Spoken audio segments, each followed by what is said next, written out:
جبریل دیکھو مکے کے اندر شفا تمام بائیوں کی یہاں گئی ہے لیکن کوئی گائی آمینہ کے یہاں آنے کے لیے تیار نہیں ہے. اے جبریل ایک کام کرو جاؤ تم گائیوں کا انتظام کر دو. اللہ اکبر. حضرت جبریل فرماتے ہیں مولا میں کہاں سے جانے کا انتظام کروں؟ کیا جنت سے حوروں کو لے کے چلا جاؤ؟ جنت سے کلمات لے کے چلا جاؤ؟ کیا ہے پروردگار عالم تیرا ایسا حکم ہو ایسا نہ کرو. اللہ اکبر سے فرمایا اے جبریل ایک کام کرو جاؤ نہ جاؤ حضرت حوا کے قبر پر چلے جاؤ. جاؤ نہ جاؤ حضرت آسیہ کے قبر پر چلے جاؤ. جاؤ نہ جاؤ حضرت مریم کے قبر پر چلے جاؤ. جاؤ نہ جاؤ حضرت زلیخا کی قبر پر جانا اور جا کر کے ان چار قبر والوں سے کہنا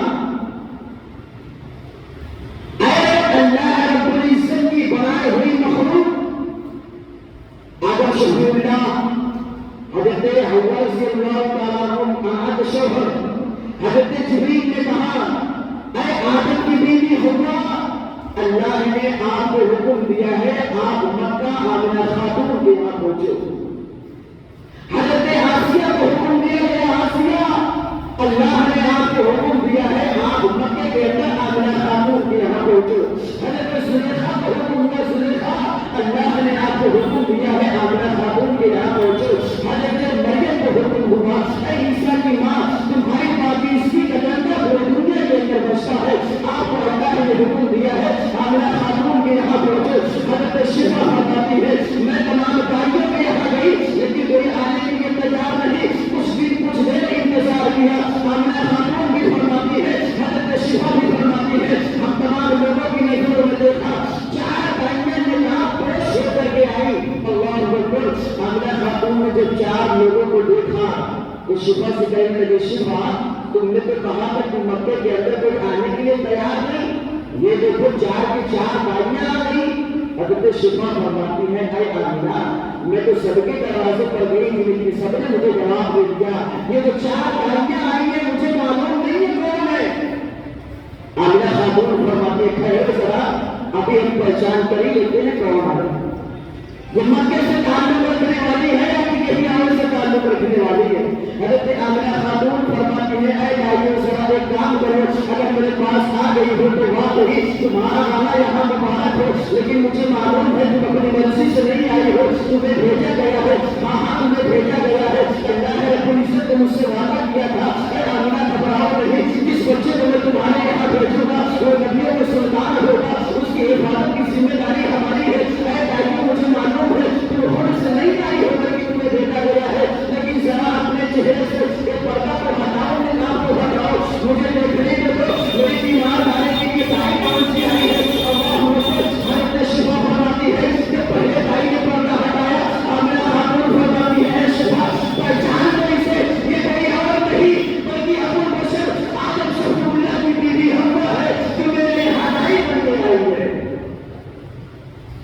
جب دوسرے دائی نے اپنے چہرے سے پردہ ہٹایا حضرت آمنہ خاتون فرماتی ہے شفا یہ دیکھو یہ مکے کی رہنے والی نہیں ہے بلکہ اسے دنیا حضرت آسیہ کہا کرتی ہے. تیسرے نے جب نقاب ہٹایا اے شفا دیکھو یہ مکے کی دائی نہیں ہے بلکہ اسے دنیا زلیخا کہا کرتی ہے. جب چوتھے سے پردہ ہٹا آمنہ نے فرمایا شفا دیکھو یہ مکے کی نہیں ہے اسے دنیا عیسیٰ کی ماں حضرت مریم کہا کرتی ہے جو حضرت آمنہ کے یہاں دائی بن کر کے آئی. یہ چار عورتیں آئی آمنہ خاتون کے یہاں دائی بن کر. نبی پاک صلی اللہ علیہ وسلم کی ولادت کا ٹائم قریب قریب ہوتا جا رہا ہے. حضرت آمنہ خاتون فرماتی کہ جب میرے بچے کی ولادت کا ٹائم اور قریب آیا تو اللہ تبارک و تعالیٰ نے آواز دیا اے آمنہ گھبراؤ نہیں اب وہ نبی دنیا کے اندر تشریف لانے والا ہے. اے آمنہ ہم نے بھی دیکھا عبداللہ کے انتقال کے بعد تم بڑا افسردہ رہتی ہو. ہم نے بھی دیکھا عبداللہ کے انتقال کے بعد تمہارا حوصلہ ٹوٹ گیا ہے.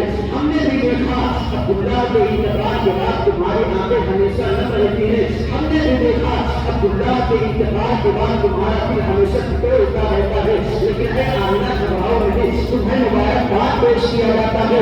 اے آمنہ یہ جو بچہ تمہارے یہاں تشریف فرما ہو رہا ہے یہ رہتی دنیا تک لوگ کسی بچے کے نام سے تمہاری عزت و آبرو کی حفاظت کریں گے، لوگ اسی بچے کے نام سے تمہیں پہچانیں گے۔ اے آمینہ، یہ جو دنیا میں بچہ آ رہا ہے یہ اتنا پاورفل بچہ ہوگا کہ دنیا اس کی کبھی تاریخ بیان کرے گی۔ اے آمینہ، تیرا بھی نام لیا جائے گا، اور اے آمینہ صرف تیرا ہی نہیں بلکہ آدم سے دنیا سے نبی پاک صلی اللہ علیہ وسلم تک تمام شجرہ پڑھ کے لوگ نبی پاک صلی اللہ علیہ وسلم کی عزت و رسالت کے گن گائیں گے۔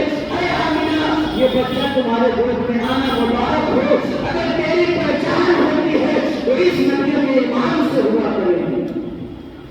حضور نبی کریم صلی اللہ علیہ وسلم 12 ربیع الاول دوشنبہ کے دن صبح شادی کے ٹائم 20 اپریل سن 571 عیسوی مکہ معظمہ کے اندر حضرت عبد المطلب کے آنگن میں حضرت آمنہ خاتون کے بدن اقدس سے صبح شادی کے ٹائم نبی پاک صلی اللہ علیہ وسلم تشریف لے آئے۔ اب میرے نبی کی ولادت کا شہادت ہو گئی۔ حضرت شفا، یہ جو آپ کے یہاں دائی بنتی تھی اور جو 4 دائی اور آئی تھی، حضرت شفا فرماتی ہے کہ جب نبی پاک صلی اللہ علیہ وسلم کی ولادت ہوئی ہے، اس کے بعد آمنہ خاتون سے گود سے جب میں نے اپنے گود میں لیا ہے تو میں نے سوچا، میں نے چاہا بھائی دائی کا کام کیا ہوتا ہے؟ بچہ جب پیدا ہو جائے تو بچے کو صاف ستھرائی کرے، اسے نہلائے دھلائے، لباس پہنائے، یہی تو دائیوں کا کام ہوتا ہے۔ حضرت شفا فرماتی ہے جب میں نے اس بچے کو اپنے گود میں لیا ہے تو میں نے چاہا کہ بچے کے جسم پر اگر کچھ گندگی لگی ہو تو اسے صاف کر دیا جائے۔ حضرت شفا فرماتی ہے جب میں نے بچے کو اپنے گود میں لیا تو گندگی کے درکنار وہ بچہ اتنا مہک رہا تھا، اتنا مہک رہا تھا کہ تھوڑی دیر کے لیے مجھے ایسا لگ رہا تھا کہ میں اپنے زمین پر نہیں بلکہ جنت الفردوس میں بیٹھی ہوں۔ اتنا وہ بچہ خوشگوار، اتنا مہک رہا تھا۔ حضرت شفا فرماتی ہے بچوں کی ولادت کے ٹائم جو خون نکلتا ہے وہ خون بھی آمنہ خاتون کے بدن اقدس سے نہیں نکلا۔ حضرت شفا فرماتی ہے جب ہم تمام دائیوں نے یہ چاہا اس بچے کو غسل دلا دیا جائے تو ہم نے دیکھا بچے کی پیشانی سے پہلے سے ہی پانی نچوڑ کر کے گر رہا ہے۔ وہ یہ بچہ غسل کر کے آ رہا ہے۔ دائیوں نے چاہا بچے کے ہاتھ میں کاجل لگا دیا جائے، جب بچے کے ہاتھ پر نظر ڈالی جاتی ہے۔ دائیوں کا یہ بیان ہے جب ہم نے چاہا کاجل لگایا جائے، آنکھوں کو دیکھا گیا تو کاجل پہلے سے لگا ہے، اور ہم نے چاہا بچے کے سر میں گردی کر دیا جائے، جب ہم نے یہ ارادہ کیا تو ہماری نظروں نے دیکھا بچے کے سر پر پہلے سے گردہ کیا ہوا ہے۔ جب ہم نے چاہا کہ بچے کو کوئی لباس پہنا دیا جائے، ہمارا یہ سوچنا تھا۔ حضرت شفا فرماتی ہے بچہ ہمارے گود میں تھا، اللہ رب العزت نے جنت سے جبریل کو جوڑا لے کے بھیجا، اے جبریل یہ بچہ جو لباس پہنے گا وہ دنیا کا لباس نہیں بلکہ جنت کا لباس پہنایا جائے گا۔ نبی پاک صلی اللہ علیہ وسلم کو جنت کا لباس پہنایا گیا۔ اب حضرت شفا فرماتی ہے اب میں چاہتی یہ تھی کہ اس بچے کو وہ زمین پر بٹھا دیا جائے، میں کب تک گود میں لے کے بیٹھے رہے تھے، زمین پر اسے لٹا دیا جائے۔ حضرت شفا نے نبی پاک صلی اللہ علیہ وسلم کو وہ زمین پر لٹایا ہے تو حضرت شفا کو فرماتی ہے حضرت آمنہ خاتون کا بھی یہ بیان ہے کہ جب میرے بچے کو زمین پر لٹایا گیا ہے تو میرے بچے نے الٹے ہو کر کے سر کو سجدے میں رکھ دیا ہے۔ وہی ٹائم سر کو سجدے میں رکھ دیا ہے اور میرے بچے نے زبان کو حرکت دینا شروع کر دیا۔ اللہ اکبر۔ تاریخ میں ہمیں بتاتی ہے تاریخ کہ حضرت عیسیٰ علیہ السلام تنزیل کے عمر میں بولے ہیں۔ ہمیں تاریخ یہ بتاتی ہے حضرت یوسف کی عزت بچانے کے لیے حضرت زلیخا کے گھر میں ایک بچے نے بولا ہے۔ ہمیں تاریخ یہ بتاتی ہے نبی پاک صلی اللہ علیہ وسلم کے داماد حضرت علی مشکل کشا نبی تفسیری کے عمر میں بات کیے ہیں لیکن لوگوں کا بات کرنا اور ہے، نبی پاک کا بات کرنا کچھ اور ہے۔ آمنہ خاتون فرماتی ہے جب میرے بچے نے سر کو اپنی پیشانی کو روئے زمین پر رکھا ہے تو میرے بچے نے 3 کلمات کہے ہیں۔ سب سے پہلا کلمہ میرے بچے نے کہا ہے اللہ اکبر، اللہ سب سے بڑا ہے۔ دوسرا کلمہ آمنہ خاتون فرماتی ہے میرے بچے نے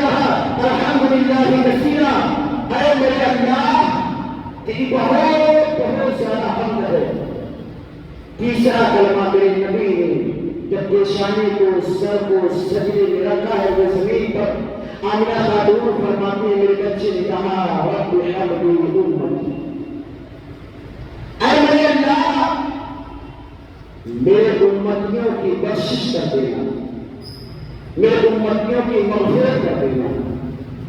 نبی پاک صلی اللہ علیہ وسلم دنیا میں تشریف لائے اور آتے آتے ہم امتیوں کے لیے نبی دعا کر رہے ہیں، جاتے جاتے بھی میرے نبی دعا کر رہے ہیں، آتے آتے بھی دعا کر رہے ہیں اللہ رب حب لی امتی، رب حب لی امتی۔ اللہ اکبر۔ آج یہ امتی کا حال یہ ہے کہ نبی پیدا کر ہوئے اسے معلوم نہیں، نبی کی پیدائش پر خوشی منانا چاہیے اسے معلوم نہیں، نبی پر قرآن جو نازل ہوا وہ قرآن کیا کہتا ہے اسے معلوم نہیں۔ ایک تھوڑی سی بات اور سن لیں، اس کے بعد انشاءاللہ بات کرتا ہوں۔ حضرت آمنہ خاتون نے ایک اور بیان کیا ہے، حضرت شفا فرماتی ہے جب آمنہ خاتون کے بچے نے یعنی نبی پاک صلی اللہ علیہ وسلم نے یہ تین لفظ ذکر کیے تو حضور صلی اللہ علیہ وسلم مسکرانے لگے۔ تب آمنہ خاتون کو اپنے بچے کو دیکھ کر پیار آ گیا۔ آمنہ خاتون نے اپنے گود میں جناب محمد رسول اللہ کو اٹھایا ہے۔ آقا کریم صلی اللہ علیہ وسلم جیسے اپنی ماں آمنہ خاتون کے گود میں پہنچے ہیں، حضرت آمنہ خاتون فرماتی ہے جب میں نے اپنے بچے کو اپنے گود میں دیا ہے تو میری نظروں نے دیکھا آسمان پر جو ستارے چمک رہے تھے وہ ذرا ذرا کر کے نیچے آ رہے تھے، چاند کی شعاعیں جو ہے وہ ذرا ذرا کر کے نیچے آ رہی تھی۔ آمنہ خاتون کو خود یہ بیان ہے کہ آمنہ کی نظریں جو فیصلہ نہ کر پا رہی تھی، یہ چاند جو چمک رہا تھا یہ آسمان پر ہے یا ٹوٹ کر کے نیچے گر رہا ہے، یہ چاند کے جو ستاروں کی جھلمیاں جو پورے رات چمک رہی تھی یہ آسمان پر محفوظ ہے یا کہ ٹوٹ کر کے نیچے گر رہی ہے۔ آمنہ خاتون یہ فرماتی ہے مجھے محسوس یہ ہو رہا تھا کچھ دیر میں ابھی چاند اور ستارے ٹوٹ کر کے میرے آنگن میں گر جائیں گے۔ آمنہ خاتون کا یہ بیان ہے کہ میں نے اپنے گود میں اپنے بچے کو جیسے دیا ہے ویسے میری نظروں نے دیکھا آسمان سے ایک بادل آتا ہے اور بادل آنے کے بعد اس بادل کے اندر میرا بچہ گم ہو جاتا ہے۔ اللہ اکبر۔ آمنہ خاتون سوچ میں پڑ جاتی ہے اللہ میرا بچہ کہاں چلا گیا، لیکن آمنہ خاتون کا یہ بیان ہے کچھ دیر کے بعد آواز آ رہی تھی والے سے اے جبریل اس بچے کو مشرق و مغرب کی سیر کرا دو، اے جبریل اس بچے کو شمال اور جنوب کی سیر کرا دو، اے جبریل اس بچے کو پورا کا پورا دکھا دو، اے جبریل اس بچے کو پشچم کا پورا دکھاؤ، اتر اور دکن کا پورا دکھاؤ، اے جبریل اس بچے کے اندر آدم کی شفاعت بھی ڈالو، اس بچے کے اندر ابراہیم کی خلق بھی ڈالو، اس بچے کے اندر یوسف اور جمال بھی ڈالو، اس بچے کے اندر موسیٰ کا تکلم بھی ڈالو، اس بچے کے اندر اسماعیل کا ذبح و اسحاق بھی ڈالو، اس بچے کے اندر ایوب کا صبر بھی ڈالو، اس بچے کے اندر زکریا کا خوف بھی ڈالو، اس بچے کے اندر داؤد کی میٹھی زبان بھی ڈالو، اس بچے کے اندر عزیر کا یقین بھی ڈالو، اس بچے کے اندر عیسیٰ کے تمام کمالات ڈالو۔ اے جبریل یہ کوئی عام انسان نہیں، یہ ان تمام نبیوں کا امام تشریف لایا ہے۔ یہ حضرت آمنہ خاتون کا بیان ہے۔ باقی انشاءاللہ اپنی بات بیان صبح سمجھا جائے گا۔ اللہ رب العزت کا مقدس کلام قرآن مجید فرقان حمید رب العزت فرماتا ہے قد جاءکم من اللہ نور و کتاب مبین، تحقیق کہ ہم نے تمہارے پاس بھیجا ہے نور اور روشن کتاب۔ نور سے قرآن فرما دیتے ہیں نبی پاک صلی اللہ علیہ وسلم کی ذات بابرکات ہے، اور کتاب سے مراد قرآن مجید ہے جو ہمارے اور آپ کے پاس راہ ہدایت پر کر کے آئے۔ ہمارے اور آپ کی ہدایت کے لیے اللہ رب العزت نے قرآن کو نازل کیا اور پورے انسانیت کی ہدایت میں رہنمائی کے لیے اللہ تبارک و تعالیٰ نے نبیوں کے دماغ کو مٹی کے اندر بھیجا۔ ہماری اور آپ کی انشاءاللہ اگر زندگی رہی سلامت تو پھر اس کے آگے کے بعد کل ہم اور آپ سنیں اور سنائیں گے۔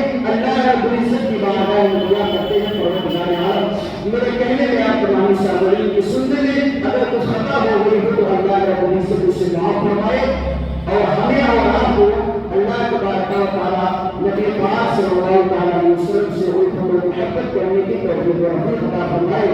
وما علینا الا البلاغ۔ السلام علیکم ورحمۃ اللہ تعالیٰ وبرکاتہ۔